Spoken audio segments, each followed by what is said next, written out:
Doyen pressed his face against the transport window and watched the stars blur past. His heart raced with excitement. After months of applications and interviews, he was finally here. The first human exchange student to attend Galactic Academy Station Harmony 7. The transport docked with a soft hiss. Doyen grabbed his bag and stepped onto the station. The corridor stretched ahead of him, wider than any hallway on Earth. The walls glowed with soft blue light. Strange symbols floated in the air, probably directions in different alien languages. A high-pitched chirp made him turn. A bird-like creature stood nearby, its feathers a mix of purple and gold. It held a datapad in its thin claws. The creature's large eyes blinked twice. "You are Doyen? From Earth?" The voice came from a translator device on the creature's chest. "Yes, that's me." Doyen smiled and stepped forward with his hand out. The bird creature jumped back, its feathers puffed up. The datapad clattered to the floor. Doyen froze. "Sorry, I didn't mean to scare you. I was just going to shake hands. It's how humans greet each other." The creature slowly picked up the datapad. Its feathers were still puffed. "I am Velrus, your assigned guide. Please follow me and please walk slowly." Doyen followed Velrus through the corridors. He tried to walk slowly, but his normal pace seemed to make Velrus nervous. Other students passed by. Some looked like insects standing on two legs. Others seemed to be made of water, floating in special suits. A few looked almost human, but with blue skin and no nose. Every single one of them stopped and stared when they saw Doyen. Some backed away. Others whispered to their friends. "Is something wrong?" Doyen asked. Velrus didn't answer right away. They turned down another corridor. "Here is your room. Your roommate arrived 2 weeks ago. She is also from Earth." The door slid open. Inside, a girl sat on one of the beds reading a datapad. She looked up and smiled. "Oh good, another human. I'm Hana." She stood up slowly like she was moving through water. "You must be Doyen. Welcome to the academy." Doyen walked in normally and dropped his bag on the empty bed. "Thanks, this place is amazing. Everyone seems a bit jumpy though. Did something happen?" Hana and Velrus exchanged a look. Velrus's feathers ruffled again. "I will leave you to settle in," Velrus said quickly. "Orientation is in 2 hours. Please do not be late." The bird creature hurried out. Doyen sat on his bed. "Okay, what's going on? Why is everyone acting weird?" Hana put down her datapad. "Did they tell you anything about Earth's classification?" "Classification? Earth is a Class 12 death world." Hana spoke carefully. "Out of millions of planets in the Galactic Coalition, only 4 are rated that high. Most of these aliens come from what we would call paradise planets. Low gravity. Calm weather. No predators. No diseases," Doyen laughed. "Earth's not that bad. To us, no. To them," Hana shook her head. "Doyen, their average planet has gravity about 60% of Earth's. Their version of a dangerous animal is something like a rabbit. Most of them eat one specific type of food that grows on their world. They've never experienced a thunderstorm or an earthquake or a heat wave. But we're not dangerous. We're just people." Hana walked to the window. Outside, the station's central garden spread below them. Alien students walked along paths between strange plants. "We're persistence predators. Our eyes face forward for hunting. We have teeth that can tear meat. We can run for hours without stopping. We heal from injuries in days that would take them months. We can eat almost anything without getting sick. And our reaction speed," she turned to face him. "Doyen, we're scary to them." Doyen felt his excitement drain away. "So what do? We move slowly. We keep our voices soft. We try not to smile too much because showing our teeth freaks them out. We're very, very careful." Hana sat down again. "It gets better. Some of them are starting to trust me, but it takes time." The next 2 hours passed slowly. Hana helped Doyen unpack and explained more about life on the station. There were 47 different species at the academy. Each had their own environmental needs. The station had different zones with adjusted gravity, temperature, and atmosphere. Orientation took place in a large amphitheater. Doyen and Hana sat in the back. Even so, the seats around them stayed empty. A hologram appeared at the front showing a creature that looked like a floating jellyfish. "Welcome to Galactic Academy," the creature said. "You are here to learn, to grow, and to build understanding between species. Remember the 3 rules: respect all life forms, honor all cultures, learn from each other." The hologram shifted to show the station layout. "Your schedules have been uploaded to your datapads. Classes begin tomorrow. Special accommodations have been made for species with unique needs. After orientation, Doyen checked his schedule. Mathematics, Galactic history, 3 different language classes. And there at the end of the list, physical education. Oh no, Hana said, reading over his shoulder. What? I like gym class. They have no idea what to do with us. The gym is set up for species that think climbing 3 steps is hard exercise. Hana looked worried. My first day there. Let's just say it didn't go well. That evening, Doyen met some of his classmates. A student from the Chitin collective named Kirsch approached him in the dining hall. Kirsch looked like a mantis, but with 6 arms and compound eyes that glowed softly. You are the new human, Kirsch said. I wanted to meet you. I study xenobiology. Your species is fascinating, thanks. Your species looks pretty cool too. Kirsch's antennae twitched. You are not afraid of me? Many species find my appearance disturbing. Why would I be afraid? You seem nice. This seemed to surprise Kirsch. They sat together and Kirsch asked questions about Earth. What was the gravity like? What did humans eat? How long did humans live? Other students watched from a distance. None came closer. As Doyen lay in bed that night, he thought about what Hana had said. He didn't feel like a scary predator. He just felt like himself. How could he make the others see that? His datapad chimed. Tomorrow's first class, physical education. Instructor Telvin. Gymnasium 7, Doyen closed his eyes. Maybe gym class would be fine. Maybe he could show everyone that humans were just regular students. Maybe everything would work out. He had no idea how wrong he was. The gymnasium was enormous. Doyen stood at the entrance and stared. The space stretched at least 3 football fields in every direction. Different sections glowed with various colors. One area looked like it was filled with water. Another seemed to have almost no gravity at all, with students floating and pushing off soft walls. A third section had what looked like climbing structures made of crystal. 43 students were already inside. They bounced slowly on low-impact platforms, floated through gentle obstacle courses, or stretched on padded mats. Everything moved in slow motion compared to Earth gym classes. Doyen walked through the door. Every single student stopped moving. The silence hit like a wall. Doyen felt dozens of eyes turn toward him. A small creature that looked like a furry ball with legs squeaked and rolled behind a piece of equipment. Velrus, who had been gliding between floating platforms, went completely still in midair. The Aquarian students in the water zone sank deeper into their pool. An Aquarian instructor floated up from the water zone. The creature looked like a cross between a dolphin and an octopus, moving in a water-filled mobility suit. A translator box on the suit spoke in a calm voice. You must be Doyen. I am Instructor Telvin. Welcome to physical education.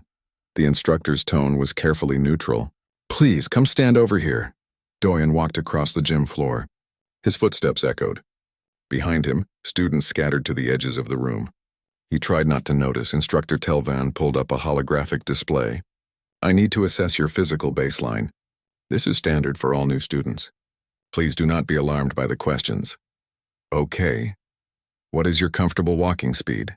Doyen shrugged. I don't know. Normal speed? Please demonstrate on the track. Telvin pointed to a circular path that ran around the gymnasium's edge. Doyen jogged over to the track. He started moving at what felt like an easy pace. Just a light jog, the kind he might do to warm up back on Earth. Gasps filled the gymnasium. Doyen looked back.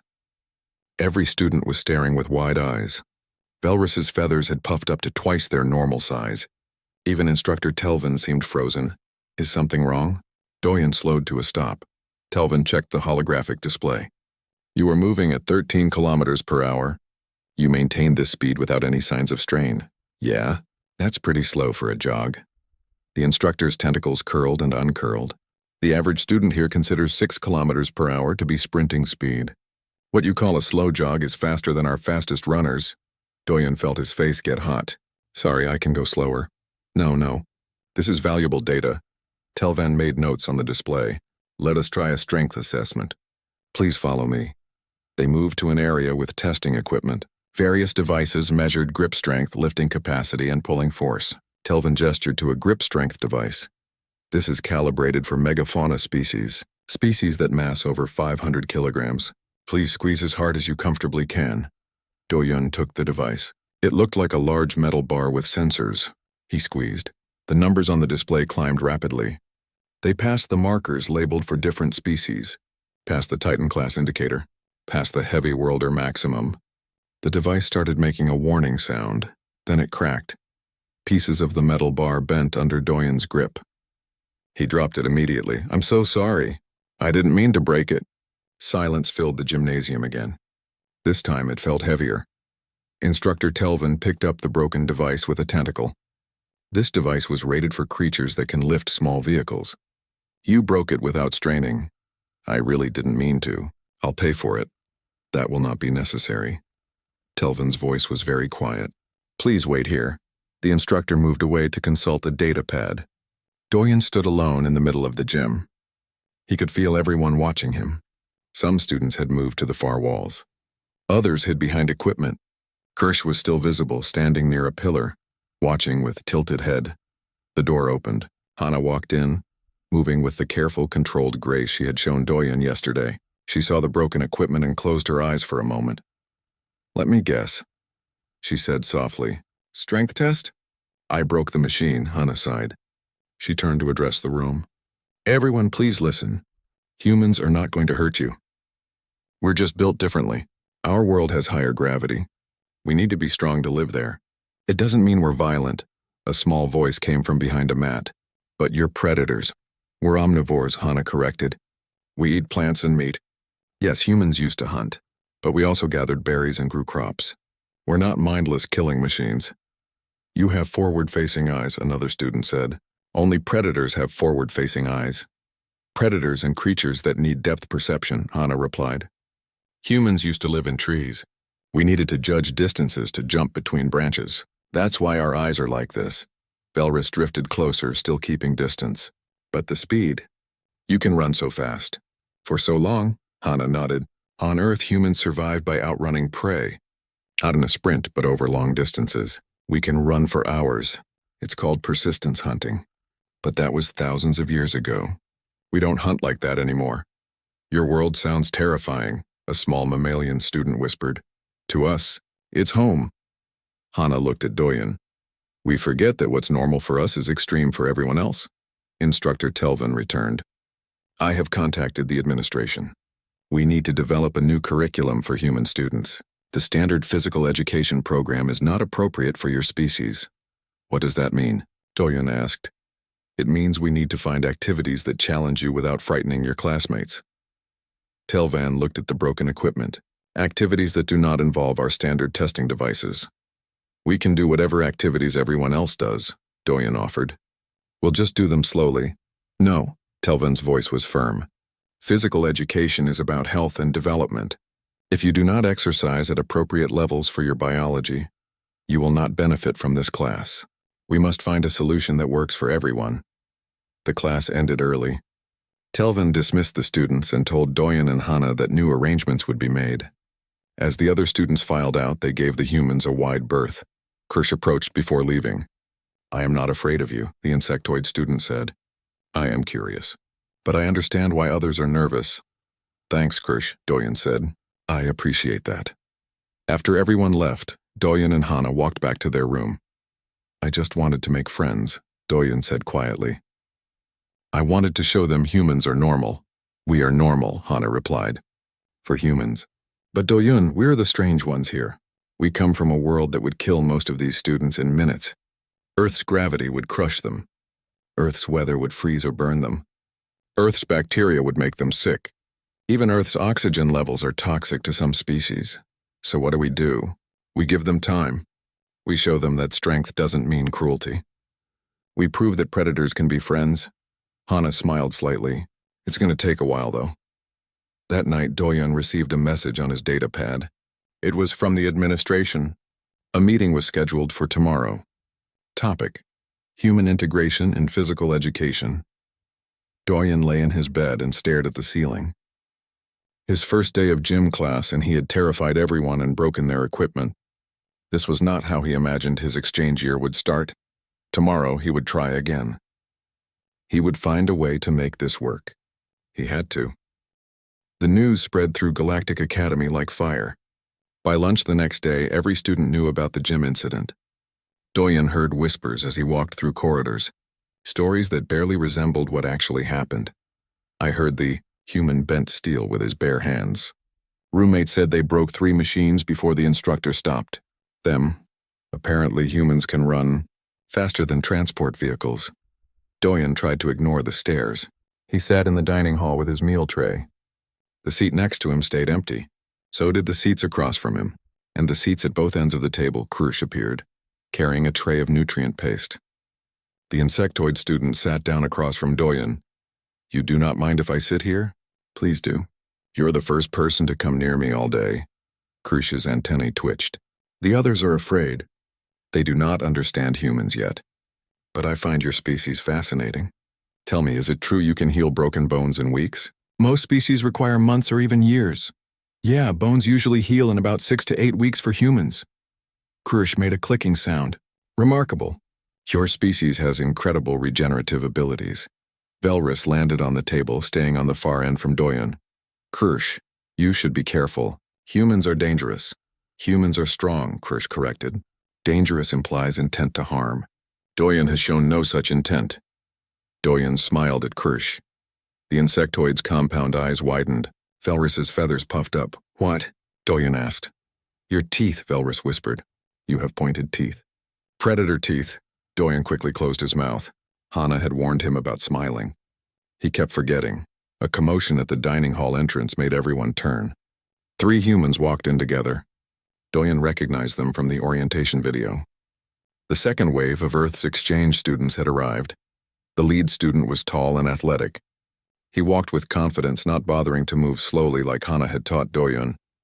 His name tag read Si-Woo. Behind him came 2 others, a graceful girl named Yuna and a stocky boy named Jiho. The alien students pressed against the walls as the 3 humans walked through. Si-Woo seemed to enjoy the reaction. He grinned widely, showing all his teeth. Several small students ran out of the dining hall. Si-Woo spotted Doyen and walked over. "You must be the first one." "Doyen, right?" "I'm Si-Woo. Nice to meet you." Si-Woo dropped his tray on the table. Yuna and Jiho sat down too. Velrus immediately flew away. Kirsch stayed but moved back slightly. "This is ridiculous," Si-Woo said loudly. "Everyone acting like we're monsters. We're just people." "They're scared," Doyen explained. "We need to be patient." "Patient? Why should we hide what we are?" Si-Woo leaned back in his chair. "I heard about your gym class. You broke their little machine and everyone panicked. That's not your fault. That's their problem," Yuna spoke quietly.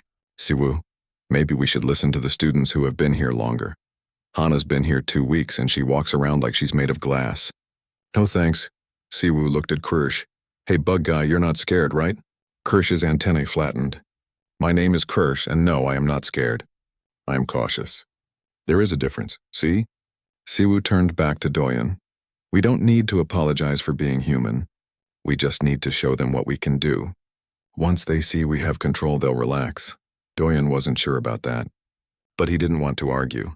Over the next few days, Si-Woo's presence made things worse. He refused to walk slowly.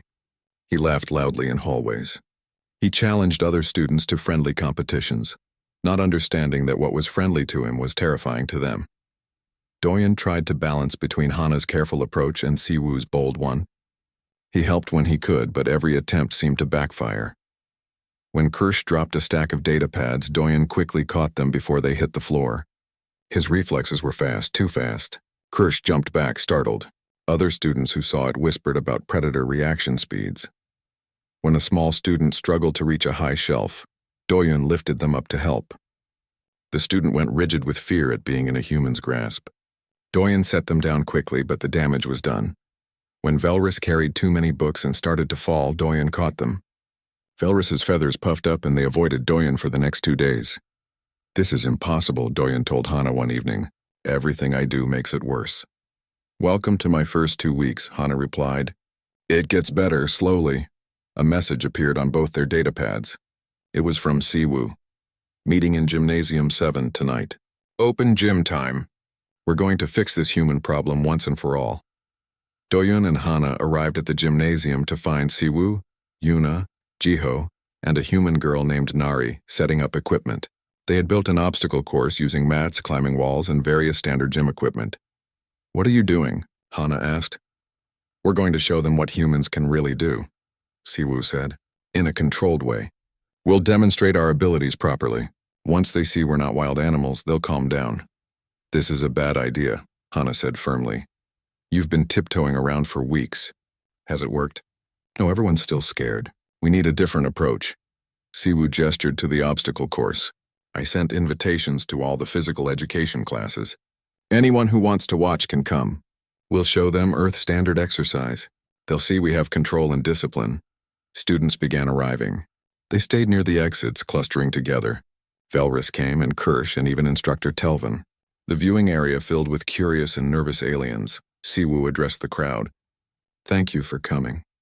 We know you're scared of humans. We understand.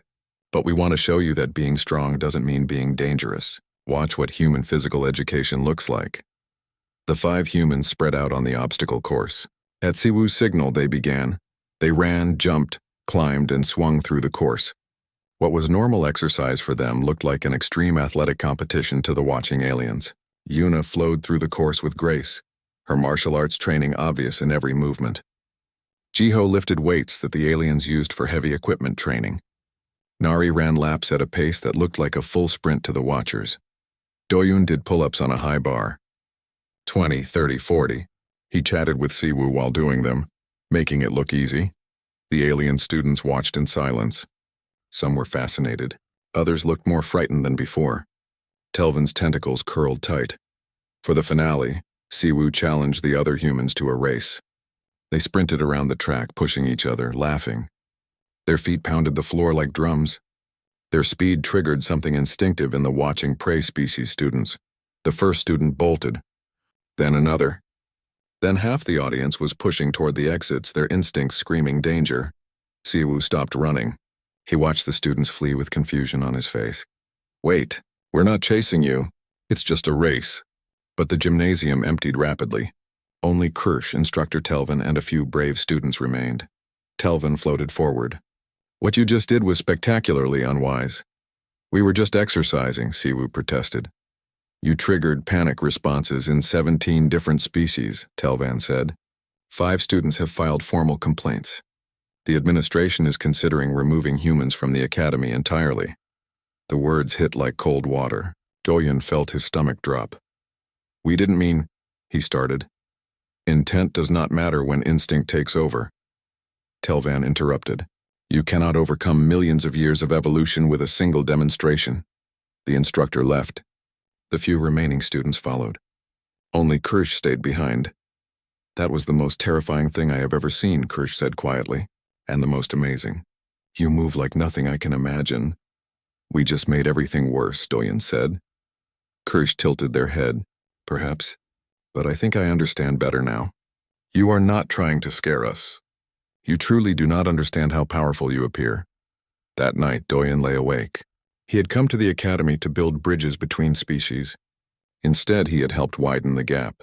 Tomorrow, the administration would meet to decide humanity's fate at Galactic Academy. He had no idea how to fix this. Doyun sat in the student common area, staring at his datapad without really reading it. The administration meeting was in 2 hours. Rumors said they were going to send all the human students back to Earth. End the exchange program before it really started. Hana sat beside him. "Whatever happens, we tried. I should have listened to you. Should have been more careful. Siwoo is the one who pushed things too far. Not you," Kirsch approached slowly. "May I sit?"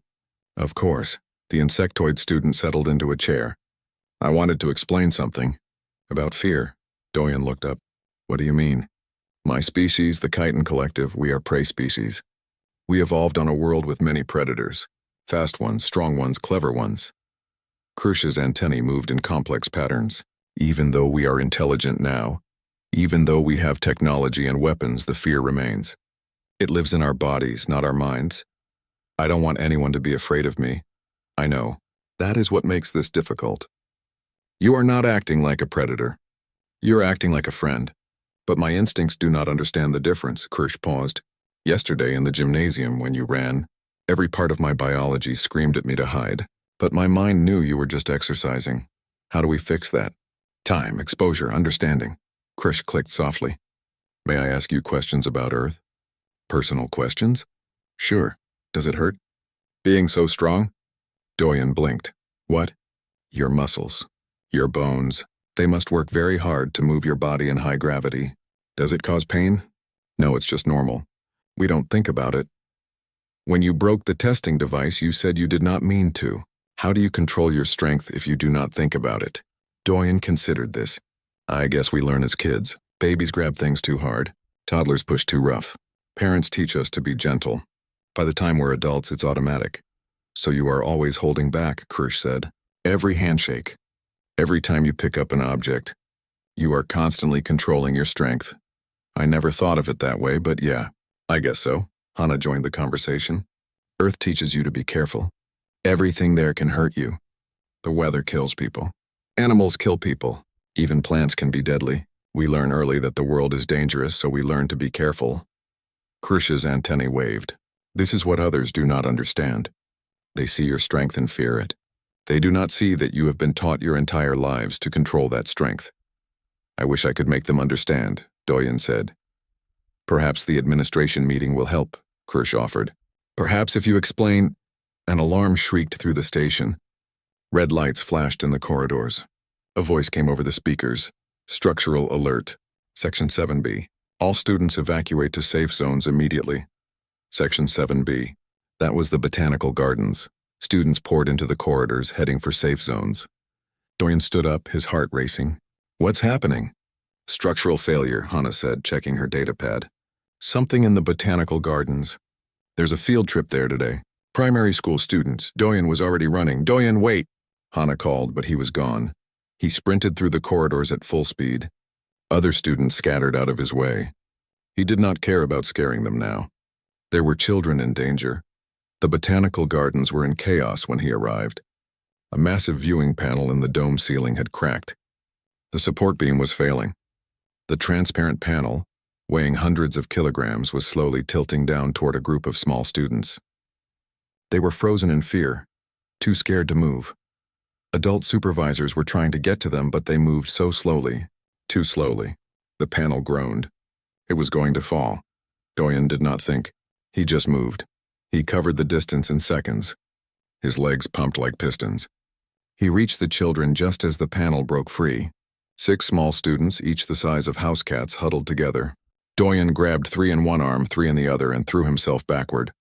The panel fell where they had been standing, but the support beam came down too, swinging like a pendulum. Right toward the other students who had scattered.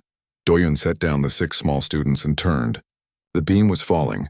It would crush the group of students near the exit. He ran and jumped, catching the beam in both hands. The weight hit him like a truck. His shoulders screamed. His back arched. The beam weighed as much as a small car. He held it, muscles shaking as students scrambled underneath to safety. Go! Move! He shouted. The students ran. Supervisors grabbed them, pulling them away. The last student cleared the danger zone. Doyen's arms gave out. He dropped the beam and collapsed. His vision blurred. His whole body felt like it was on fire.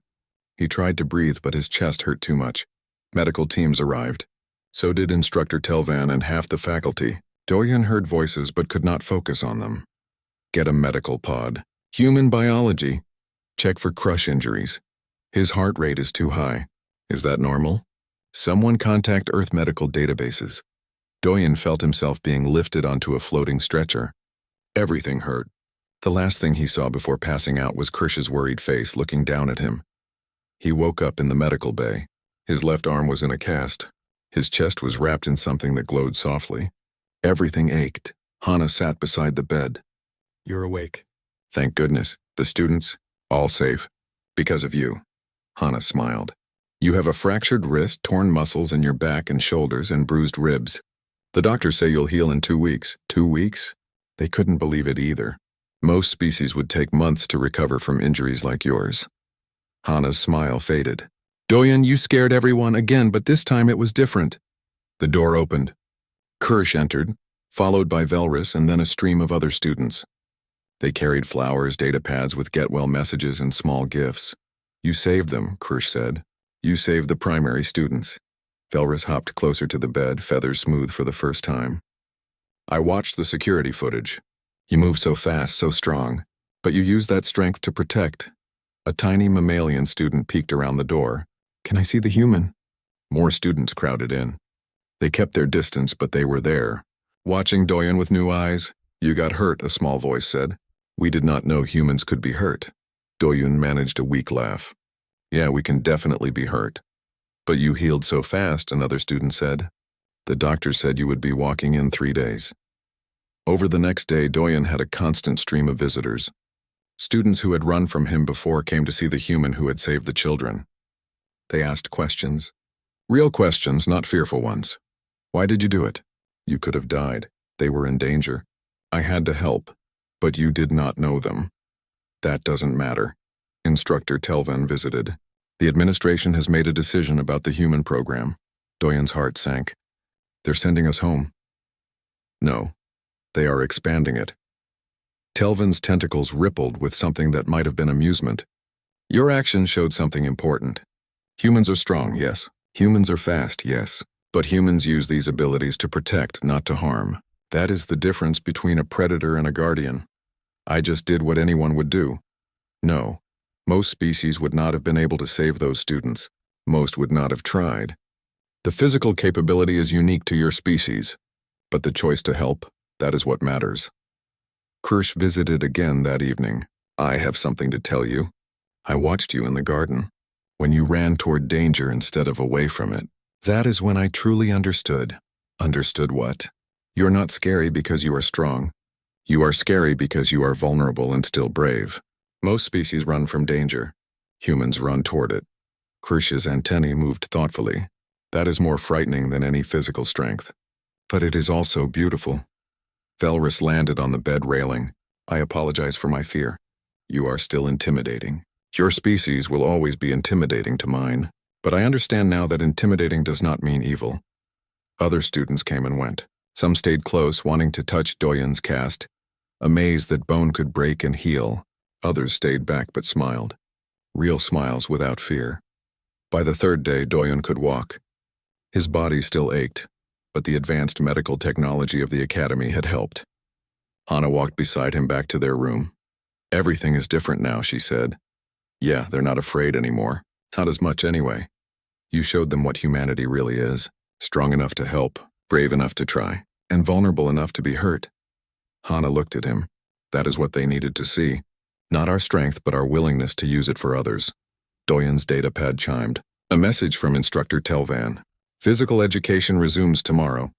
New curriculum has been designed. Your input is requested. Tomorrow they would try again. But this time things would be different. Doyen's wrist was still in a cast when he returned to the gymnasium. The space looked different now. New equipment had been added. Different zones were marked with clear labels. High impact area, low gravity zone, water activities, and species integration space. Instructor Telvan floated near the entrance, greeting students as they arrived. When Doyen walked in, the usual silence fell, but this time it felt different. Less like fear, more like respect. Welcome back, Doyen, Telvan said. How is your wrist? Getting better. Should be healed next week. Remarkable. Telvan gestured to the new layout. We have redesigned the physical education program, with input from Earth medical and fitness experts, and from you if you are willing to help. Help how? We need to bridge understanding.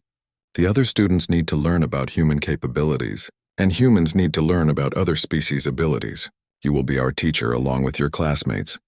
The other human students arrived. Siwu looked subdued, his earlier confidence gone. Yuna and Jiho stayed close together. Nari walked carefully, following Hana's example of slow, controlled movement. I heard what you did, Siwu said quietly to Doyen. Saving those students. I was wrong about how to handle things here. We were all learning, Doyen replied. Kirsch approached. Antennae waving in a friendly pattern Doyen had learned meant greeting. I'm excited for the new class. Instructor Telvan says we will learn from each other. More students arrived. Velrus landed nearby, feathers smooth. The small mammalian students who had run from Doyen before now watched with curiosity instead of fear. The Aquarian students in the water zone waved. Telvan called for attention. Welcome to the new Integrated Physical Education program. Today we begin with understanding. Humans will demonstrate their capabilities, but this time with explanation and context. We will learn why humans are built the way they are. Then other species will demonstrate their unique abilities. The goal is not competition. It is appreciation. Doyen stood in the center of the gymnasium. His cast had been replaced with a lighter, flexible brace. He felt nervous, but Telvan had asked him to speak first. Hi everyone. I know I scared a lot of you when I first got here. I want to explain why humans are the way we are. He paused, gathering his thoughts. Earth is a Class 12 death world. That sounds dramatic, but it just means Earth is really hard to live on. The gravity is high, so high that most of you would be crushed if you went there. Humans evolved to walk in that gravity. That is why we are so strong. He walked to the grip strength device. A new one, reinforced. When I broke the last machine, I was not trying to. On Earth, we need this much strength just to live normal lives. To open doors. To carry groceries. To hug our families without being too gentle. He squeezed the device. The numbers climbed but stayed within the scale this time. See, I can control it. Every human learns to control their strength as a child. We have to, or we would break things constantly. Hana joined him. Earth is also dangerous in other ways. We have extreme temperatures, storms that can destroy cities, earthquakes that split the ground, predators that hunt humans. Even our plants can be poisonous. We evolved to survive all of this. Yuna stepped forward. Our bodies heal fast because we get hurt a lot on Earth. Broken bones, torn muscles, infections. If we did not heal fast, we would not survive. And we can run for hours, Nari added. Because on Earth, that is how our ancestors hunted. We did not run fast for short distances. We ran steady for long distances. We followed prey until it got too tired to run anymore. The alien students listened quietly. Some took notes on data pads. We know we are intimidating, Doyen continued. Our strength, our speed, our endurance. But Earth taught us to use these things carefully. Because Earth is dangerous, we learned to protect each other. That is what humans do. We protect, Telvan floated forward. Thank you. Now let us learn about Etherian capabilities. Velrus glided to the center. My species evolved for flight. We see in ultraviolet. We can sense magnetic fields. We navigate by the stars, Velrus demonstrated, flying through complex patterns in the air, reading colored markers that were invisible to human eyes. Krush showed how the Chiton collective could coordinate perfectly in groups, moving as one organism. We share chemical signals. We think together when needed. One mind, many bodies. The Aquarian students showed their pressure resistance, diving deep in their pool and moving with grace no land dweller could match. The mammalian students demonstrated their incredible hearing, detecting sounds from across the gymnasium. Each species had something unique, something amazing. Now, Telvan announced, we will try integrated activities. Humans, you will teach Earth exercises adapted for lower gravity and strength levels. Other species, you will share your skills. Yuna led a yoga class in the low-gravity zone. Other species could participate, bending and stretching in ways their bodies allowed. She moved slowly, gently, showing rather than pushing. Jiho taught proper lifting technique. On Earth, we lift heavy things all the time, but the technique works for any weight. It is about using your whole body, not straining one part. Nari organized a long-distance movement class, not running, walking, showing endurance over time. Students of all species participated, moving at their own pace. Doyen worked with Siwu to set up a new kind of obstacle course, one with different paths for different abilities. Flyers took one route, swimmers another, climbers a third. Humans used the high-gravity, high-impact section, but all paths led to the same goal. It is not about being the same, Doyen explained.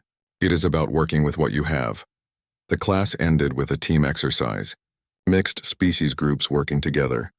Doyen's team had Krush, Velrus, 2 Aquarian students in mobile suits and 3 small mammalian students. The task was to move equipment from one side of the gymnasium to the other.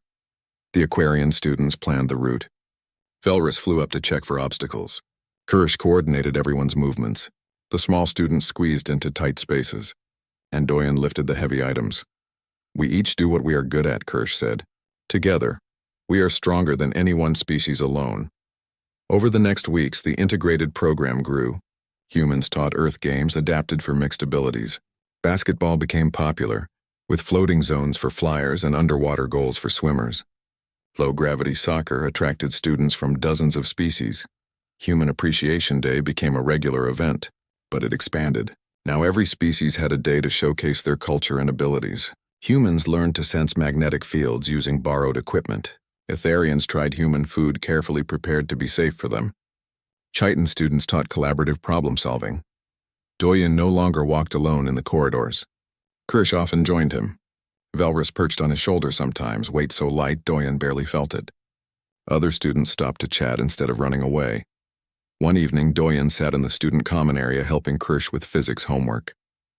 The equations made sense to him in ways they did not to Kirsch, but Kirsch's spatial thinking helped Doyen understand chemistry. "We balance each other," Kirsch observed. "Your species sees things mine cannot. My species sees things yours cannot. Together we understand more." Velrus glided over with a data pad. "I am writing a paper about human-Etherian cooperation possibilities. Would you answer some questions?" Sure. More students drifted over. What had been isolation became community. The humans were no longer the scary predators. They were classmates, friends, teachers and students at the same time. Siwoo apologized to the students his demonstration had frightened. He started a human culture club teaching others about Earth in small, careful doses. Music first, then art, then stories, building understanding piece by piece. In the gymnasium, Doyen spotted instructor Telvin watching the integrated classes. The Aquarian instructor approached him. "You have done well," Telvin said. "All of you. This program is succeeding beyond expectations." "It still feels strange sometimes," Doyen admitted. "Being the strong one, the scary one. Strength is not the problem. It never was. The problem was fear of the unknown. Now you are known. You are understood." Telvan's tentacles gestured to the busy gymnasium. "Look around. What do you see?" Doyen looked. Humans and aliens exercising together, laughing together, learning together. A small mammalian student was attempting pull-ups with Yuna's encouragement. Velrus raced Nari through an obstacle course, each using their own advantages. Kirsch coordinated a group project with Jiho. "I see friends," Doyen said. "Yes, and it started with you, the Deathworlder who walked into gym class and scared everyone, but then showed them what strength with compassion looks like." A message appeared on Doyen's datapad, his parents sending photos from Earth and news. His younger sister Minji had been accepted to the exchange program. She would arrive next semester. Doyen smiled. He remembered his first day. The fear, the misunderstanding, the broken equipment and panicked students. It felt like a lifetime ago. He typed a message back to Minji. "You're going to love it here. Just be patient, be kind, and be yourself. That's all it takes." Around him, the gymnasium buzzed with activity. Human students teaching and learning. Alien students overcoming fear through understanding. Different species, different abilities, different worlds. But here on Galactic Academy Station Harmony 7, they were building something new.